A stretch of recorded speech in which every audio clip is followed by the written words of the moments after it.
Hello, my name is Vin Colatavidal. I'm joined by Editor-in-Chief of Research and Practice in Thrombosis and Hemostasis, Dr. Mary Cushman. Welcome. Hi, how are you? Doing well, thanks for asking. So RPTH is now entering its third year. What are some of the big milestones that RPTH has achieved, and what is in the near future? So, the first big milestone was launching it and realizing that the scientific community had the trust in us to send us their work. So really, number one was getting that first issue out, which was just really exciting. And the second big milestone was achieving something called indexing. And indexing refers to having the content of your journal listed on databases Okay. that allow scientists to find it. So PubMed is the one, and it took us only 1 year to become listed on PubMed. So we were very proud of that, and it's very important to our authors because they want to know when their work is being published that people can find it, and that's really the place where most scientists go to find work. So those were really two of the biggest milestones. That's an amazing accomplishment. Tell us why open access publication is so important in the future of scientific research. So to bring science alive, you want it to be discussed and seen by the broadest audience possible. And open access publishing allows that. The way I think of it, it makes the work accessible.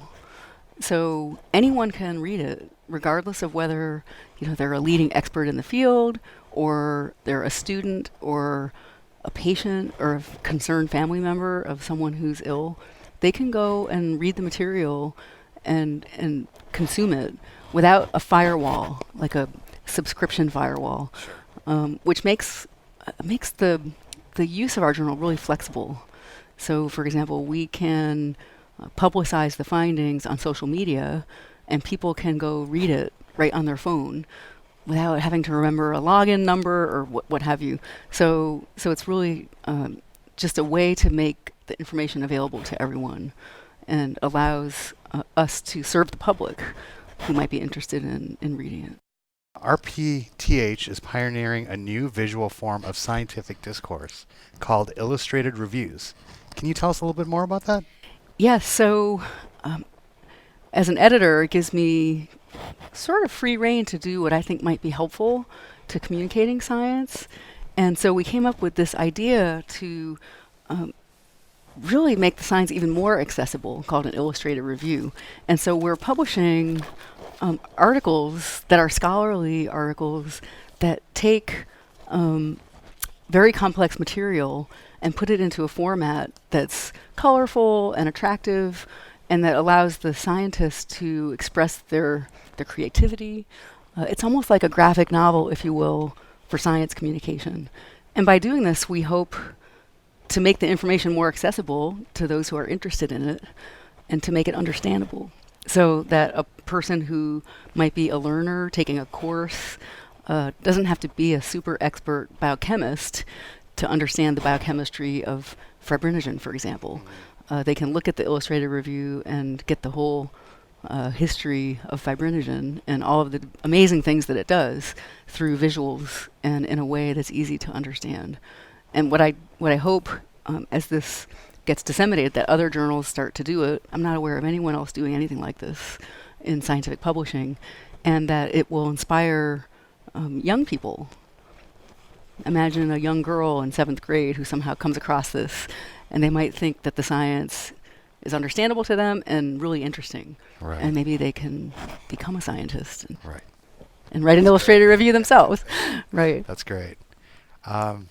You've alluded a little bit to this, but what really inspires you in your work as the editor-in-chief? I just view it as an opportunity to have a platform to exert my creativity in order to help scientists, communicate effectively, and help them improve their science. So the way scientific publishing works is the authors submit their work, it gets reviewed by their peers, and as the editor, it's my responsibility to assure that they've undergone a fair process in the review, and we can accept the work or reject the work, but either way, that we're providing input to them that makes the work better. and then of course getting it disseminated. So it's an amazing responsibility, really, and, No, and something that I just love. That's so great. I mean, clearly the inspiration that you have behind this work, it truly says a lot. So where do people need to go if they want to submit? So to submit an article, you go to our website, rpth.isth.org. You can also go there to read the articles, but you can also read the articles, like I said, on your phone.